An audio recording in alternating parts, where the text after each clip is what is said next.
옆으로 앞뒤로 인사하시겠습니다. 아름다우십니다. 아름다우십니다. 우리 모두가 알아야 할 매우 심각한 마음의 병이 있습니다. 그것은 굳은 마음의 병입니다.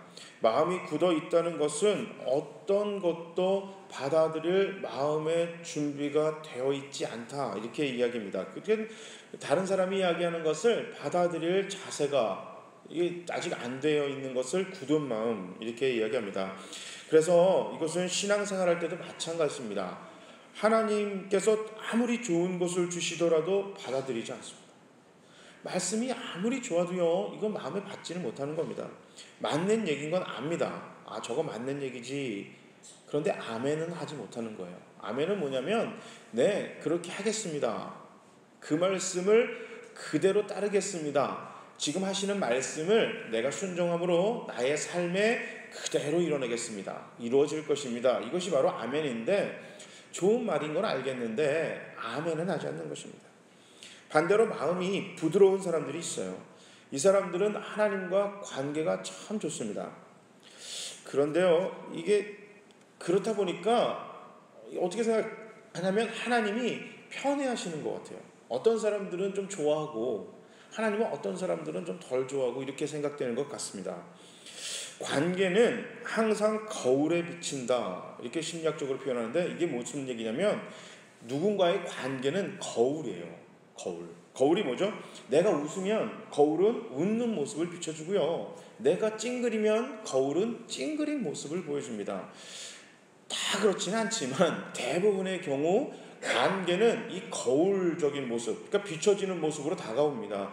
그러니까 내가 하나님을 어떻게 생각하냐에 따라서 하나님이 나에게 다가오는 그 반응이 사뭇 다르게 반응이 되는 거예요. 하나님이 아무리 좋은 것을 주셔도요, 내가 그것을 받아들이지 못하기 때문에 관계가 불편한 거예요. 하나님과 관계가 불편한 거거든요. 근데 하나님이 똑같은 걸 주셔도 어떤 사람들은 감사하면서 받아요. 너무너무 고맙게 받습니다. 그러면 관계가 좋아질 수밖에 없어요. 어느 집에 식사를 하러 가는데, 한번 생각해 보세요. 식사를 하러 가는데 그 사람은 무엇을 먹으면 항상 불평불만을 해요. 음식이 짜니 싱거우니, 물론 그럴 수가 있어요. 어떻게 보면 음식이 좀 더 짜게 될 수도 있고 싱겁게 될 수도 있습니다. 그런데 모든 음식마다 트집을 잡는다면,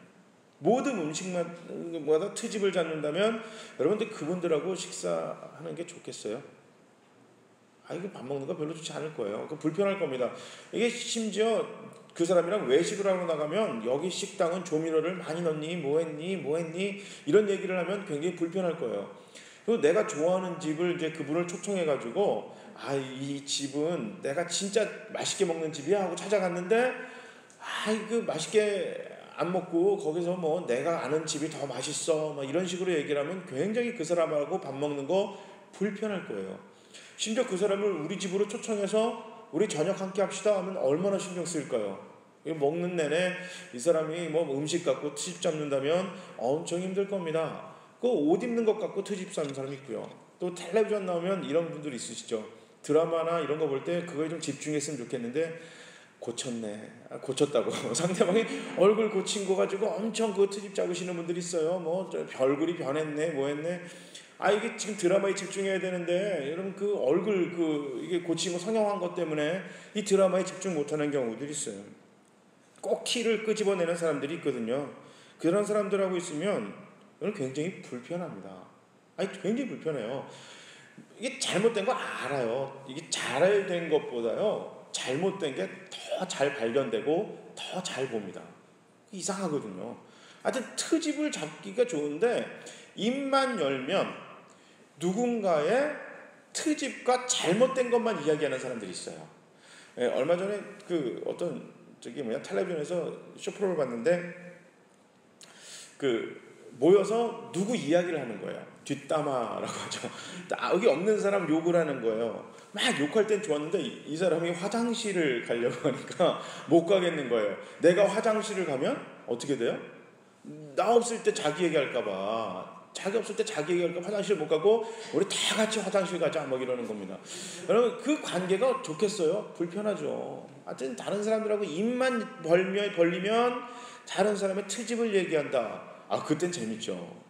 그 사람의 허물을 얘기하는 것만큼 여러분 좋은 반찬 없다고 그러잖아요. 누군가의 잘못된 거 이야기하는 것만큼 재밌는 이야기는 없는데 그거 자꾸 얘기하면 불편합니다.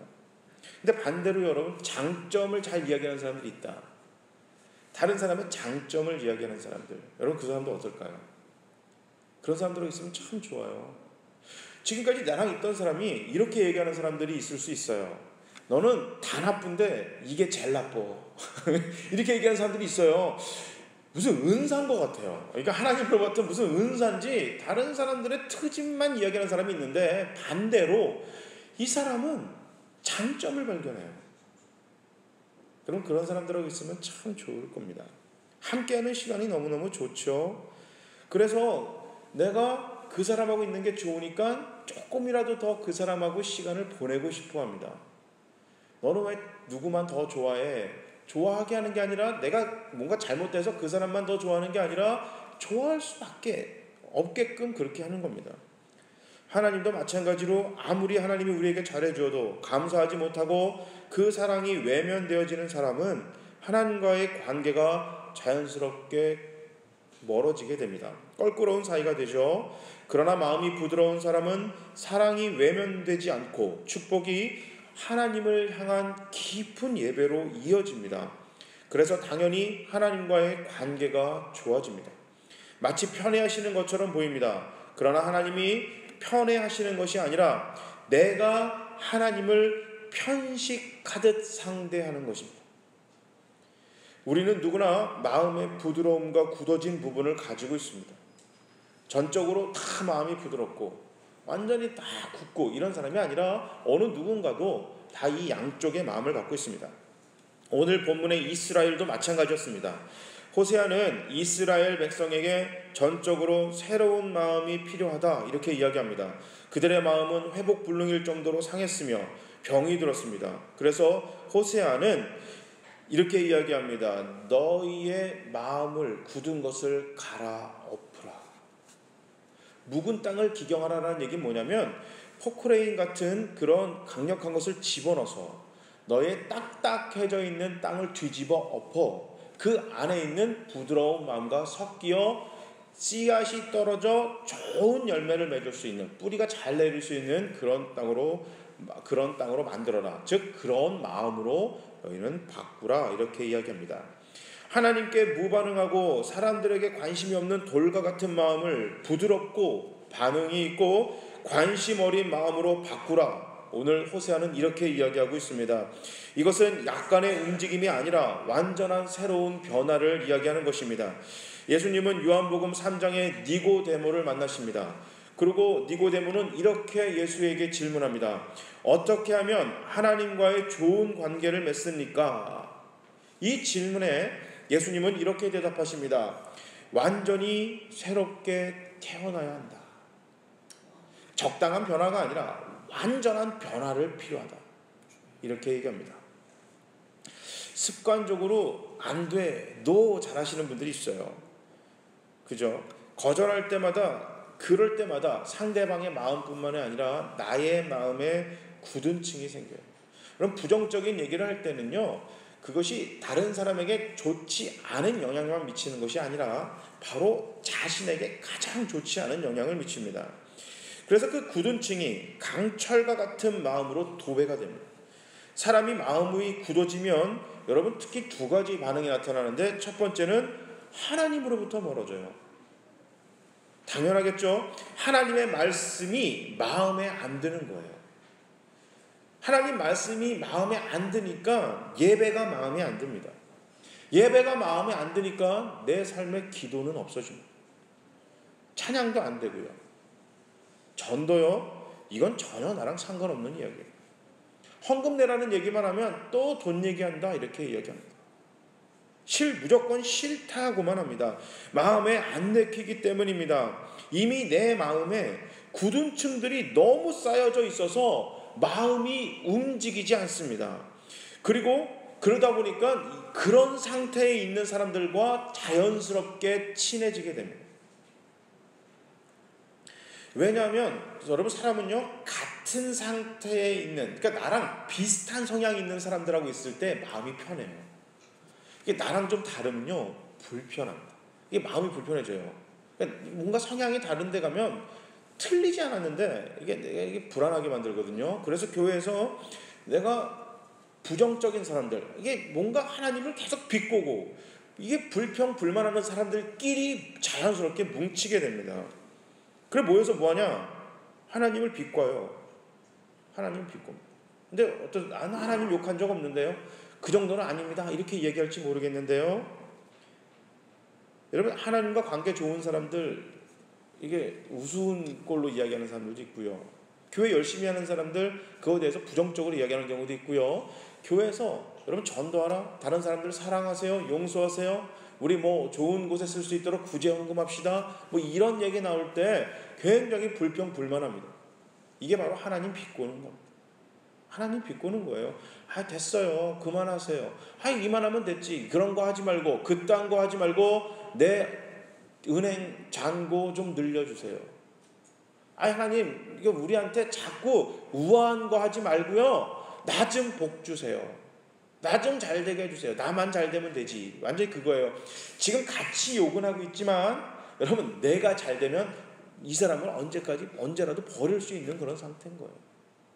마치 아까 처음에 얘기했듯이 화장실 같이 안 가면 큰일 나는 사이예요. 나 없으면 내 뒷얘기할 것 같은 그런 부리들만 모여서 하나님 비꼬고 교회 욕하고 이렇게 이야기해야 됩니다. 여러분, 식당 가면 간혹 이런 얘기 들을 때가 있어요. 교회 욕하시는 분들이 있어요. 식당 가서 교회 욕하시는 분들이 있어요. 자세히 들어보면요, 교회를 안 다니는 사람들이 교회 욕할 때가 있어요.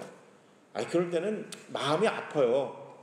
근데 진짜 가슴이 아픈 거는요, 교회 다니는 사람들이 교회 욕할 때가 있어요. 교회 다니는 거, 왜냐면 교회를 다녀야만 아는 단어들이 있어요. 교회를 다녀야만 아는 단어들이 있는데, 그러니까 교회 다니는 게 뻔히 보이는데 그 사람들이 교회 욕할 때 있어요. 여러분, 절대 하시면 안 돼요. 정말로 하시면 안 돼요. 정작 교회 욕을 하고 교인들 욕을 하고 싶으시면 교회에서 하세요. 다른 데 가지 마시고 본당 여기 앞자리에 모이셔서 하세요. 사람들이 이상하게 그 앞자리는 잘 안 오니까 여러분 앞에 오셔서 거기서 하세요. 식당이나 어디 가서 이런 교회 욕하시면 안 돼요. 그게 결국 하나님 욕입니다. 미국에 있을 때 제가 공부할 때 외국 사람들하고 자기 나라에 대해서 이야기할 때 한국에 대해서 부정적으로 이야기하는 사람들이 있어요. 한국에서 부정적으로 이야기하는 사람들 굉장히 불편해요. 그거 들을 때마다. 좋은 것도 많은데 왜 자꾸 한국의 나쁜 것만 이야기할까? 이게 여러분 뭐가 문제가 되냐면, 한번 생각해 볼게요. 미국에 있는 사람들이 한국에 대해서 얼마나 많이 알까요? 잘 모릅니다. 그러니까 그 사람들이 한국에 대해서 느끼는 결국 생각은 그들이 만나는 한국 사람들이에요. 그 사람들이 한국에 대해서 부정적인 이야기를 하거나 그들의 삶이 아름답지 못할 때 자연스럽게 한국은 별로구나, 안 좋은 데구나, 이렇게 생각이 됩니다. 마찬가지로 우리가 세상에 나가서 교회에 대해서 좋지 않은 이야기를 하거나 또 반대로 내 삶이 세상에서 부정적인 삶을 살 때 안 믿는 사람들은 그것을 보고 하나님을 평가하고 교회를 평가합니다. 교회는 별론가 보다. 다니면 안 되는 곳인가 봐. 여러분, 절대로입니다. 절대로 밖에 나가서 교회에 대해서 부정적으로 이야기하시면 안 되고요. 특히 식탁에서 자녀들 앞에서 여러분 절대 교회 부정적인 이야기 하지 마십시오. 자녀들이 그 얘기 듣고 교회 나갈 일 없습니다. 교회 나갈 일 없습니다. 절대 부정적인 이야기 하시면 안 돼요. 둘째는요, 첫 번째는 하여튼 그 부정적인 사람들끼리 모여서 아주 안 좋은 그거를 나타낸다면, 두 번째는 자기 좋아하는 것만 해요. 왜냐하면 이기적인 사람이 되기 때문입니다. 마음이 굳어져 있기 때문에 변화하는 걸 싫어해요. 변화하는 걸 싫어해요. 그냥 내가 지금까지 맞는 이 방법, 내가 좋아하는 이것만 고수합니다. 여러분, 이기적인 거는 하나님과 관계가 멀어지면 자연스럽게 됩니다. 왜냐하면 죄는 욕심으로부터 나왔습니다. 다시 말해서 예수 믿기 전에나 죄인이었던 나로 돌아가는 겁니다. 내 삶에 은혜가 빠지니 죄만 낳는 겁니다. 예수 믿는 사람들, 그리스도인, 구원받은 사람들은 다시 말하면 은혜 받은 죄인들입니다. 은혜 받은 죄인들의 은혜를 빼니까 죄인만 남는 겁니다. 마음이 딱딱해 굳어서 나만 봅니다. 다른 사람 보는 게 아니라 나만 봐요. 내가 제일 힘들고 내가 먼저 살아야 하고 내가 제일 불쌍합니다. 또 나만 맞아요. 다른 사람 다 틀립니다. 처음에는 나에게도 문제가 있다 이렇게 생각하지만 점점 시간이 지나면 이것도 굳어져서 나는 문제가 없고 다른 사람들에게만 문제 있다 이렇게 생각합니다. 오히려 다른 누군가의 생명과 풍성한 삶을 위해 살아가는 사람들이 멍청해 보이기 시작합니다. 꼭 그렇게 살 필요가 있을까 이렇게 생각하고요. 내가 좋아하는 것만 그리고 그 환상에 빠져 살아갑니다. 나는 이렇게 해서 하나님이 좋아하시는 일을 할 거야. 심지어 그런 생각, 하나님이 원하는 일을 할 거야 이런 생각을 해도 여러분 내가 이기적인 사람이 된다고 그랬죠. 굳어진 사람들은 진짜 하나님하고는 상관없는 일을 할 때가 종종 있습니다. 그냥 내가 좋아하는 일을 하기 위해 그거 핑계를 삼는 겁니다. 하나님이 별로 안 좋아하시면 그나마 하나님과도 벽을 쌓습니다. 이 굳어진 마음의 병을 고치시는 하나님의 처방이 있습니다. 하나님은 이 마음의 굳은 살을 벗겨내기 위해서 강력한 방법을 사용하십니다. 그것이 뭐냐면 말씀으로 찌르는 것입니다. 히브리서 4장 12절에 하나님의 말씀은 좌우의 날선 검과 같이 찌르고 쪼개며 때로는 상하게 한다 이렇게 이야기하십니다. 여러분 말씀 중에서 설교 중에서 여러분 마음을 굉장히 불편하게 만드는 것이 있죠. 마음에 듣기 괴로운 말씀들이 있습니다. 그것이 바로 치료약입니다. 그것이 치료약이에요. 내 굳은 마음을 조금씩 갈아엎고 계신 것입니다. 가장 찔리고 가장 아픈 말씀에 귀를 기울이시기 바랍니다. 그 말씀이 그 이야기가 바로 내 마음을 뒤집어 엎는 포크레인입니다. 나 혼자 스스로 해결할 수 없기 때문에 하나님은 말씀을 주십니다. 여러분 말씀을 전하는 목사를 여러분에게 줍니다. 여러분들에게 좋은 신앙의 서적들을 주는 겁니다. 찬양을 통해서 여러분들의 귀를 마음을 후벼 파는 것입니다. 우리의 신앙의 동역자들을 우리에게 허락하시는 것입니다. 하나님의 말씀만이 우리의 굳은 마음을 뒤집고 치료할 수 있습니다. 여러분 다른 것들은 감동을 줍니다. 감동을 줘요. 좋은 신앙의 서적들 있잖아요. 이건 여러분 읽으면 은혜를 받고 감동은 받지만 거기서 멈춰요. 변화까지 우리를 끌고 가는 것은 오로지 하나님 말씀밖에 없는 것입니다. 여러분 말씀이 찔리고 자꾸 저건 아니지 하는 생각이 드십니까? 설교 말씀이나 여러분 읽는 성경에 하나님 없다. 원수를 원수같이 대하십시오. 여러분 기도 안 해도 돼요. 전도 안 해도 됩니다. 헌금이요 여러분 그냥 마음 편할 때 하십시오. 예배와 말씀을 멀리하고 사시기 바랍니다.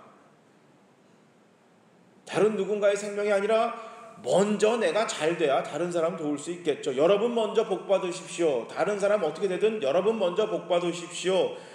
이런 이야기만 아니면, 이런 종류의 말씀이 아니면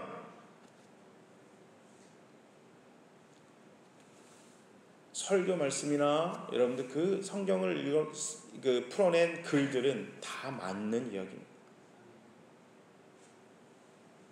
저건 아니지 이게 아니라 바로 저건 아니지 이렇게 이야기하는 바로 자기 자신이 아닌 것입니다. 이것은 고통스럽습니다. 그러나 이 고통 뒤에 얻게 될 새로운 부드러운 마음은요, 이 세상에서 얻을 수 없는 기쁨과 평안을 줍니다. 새로운 부드러운 마음을 갖지 못하면 스스로 옳은 일을 하고 있다 이렇게 생각하게 됩니다. 그래서 문제는 뭐가 되냐면 다른 사람들은 그렇게 생각하지 않는 거예요. 아, 나는 맞아, 나는 틀리지 않아 이렇게 생각하지만 주변에 많은 사람들은 너가 틀렸어요 이렇게 생각합니다. 사도 바울이 그랬어요.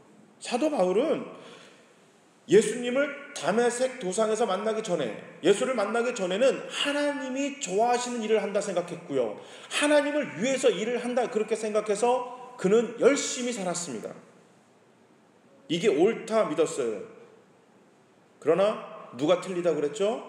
바로 우리 주님이 너가 틀렸다 이렇게 말씀하셨습니다. 그런데도 사도 바울은 자기가 맞다 이렇게 생각했습니다. 마음이 굳어진 상태에서는 하나님이 너 틀렸다라고 얘기도 듣지 않는 것입니다. 심지어 하나님의 일을 하는 것이 가장 틀린 것일 수도 있는 것입니다. 마음이 굳어지면 하나님이 원하지 않는 일들을 하게 됩니다. 예배, 기도, 사랑, 섬김, 헌신, 순종, 배려, 용서 같은 삶은 점점 나에게서 멀어지고 사라집니다. 그리고 원망과 불평, 세상의 쾌락, 성공, 돈, 이기주의, 부정적인 마음에 사로잡히게 됩니다. 여러분, 오늘부터 7주간 변화에 대해서 설교합니다. 감동이 아니라 변화. 그래서 제가 그 소타이틀을 뭐로 잡았냐면 하늘에 심기어 이 땅에서 꽃 피우라. 그런 삶이 변합니다. 우리는 이 땅에, 이 세상에 심기워져서 이곳에서 성공이라는, 다른 사람 부러워할 만한 꽃과 열매를 맺길 원하지만 거기서 변화하시기 바랍니다. 하늘에 심기워지기를 바랍니다. 하늘에 심겨서 이 땅을 위해서, 이 땅에서 꽃과 열매를 맺어 다른 누군가의 생명과 풍성한 삶을 살아가는 저와 여러분이 되시길 바랍니다. 그래서 감동이 아니라 변화하는 모두가 되시길 바랍니다. 내가, 내 주변의 사람들과 환경이 하나님이 기뻐하시는 그러한 것을, 변화를 소망하신다면 여러분, 가장 첫 번째 새로운 마음, 어떤 마음이요? 부드러운 새로운 마음을 주님께 기도하시길 바랍니다. 딱딱하게 굳은 마음이 아니라 그것을 갈아엎어 부드러운 마음, 이 마음의 변화를 갖기를 소망합니다. 너무 마음이 쓰리고 아프고 이 부드러운 마음을 갖기 위해서는 때로는 내 속을 다 뒤집어 놓아야 할지도 모릅니다. 그래도요, 그 말씀을 붙드시기 바랍니다. 내가 지금까지 맞다고 생각했던 모든 가치관을 다 버려야 할 때도 있습니다. 그래도 버리시기 바랍니다. 하나님 없이 살 수 있다는 사탄의 유혹에 넘어가지 마시기 바랍니다. 예배 드리지 않아도 나는 괜찮다, 이런 사탄의 거짓말에 속아서 또 하나의 굳은 층을 만들지 마시기 바랍니다. 기도하지 않아도 괜찮지, 아유 바쁜데 목사님이 기도해 줄 거야. 여러분, 이런 이야기, 이런 생각을 가질 때 내 마음에 또 다른 굳은 층이 생기는 것입니다. 저걸 어떻게 하라 그래? 순종하지 않을 때 또 다른 굳은 층이 생깁니다. 누군가 일을 하겠지.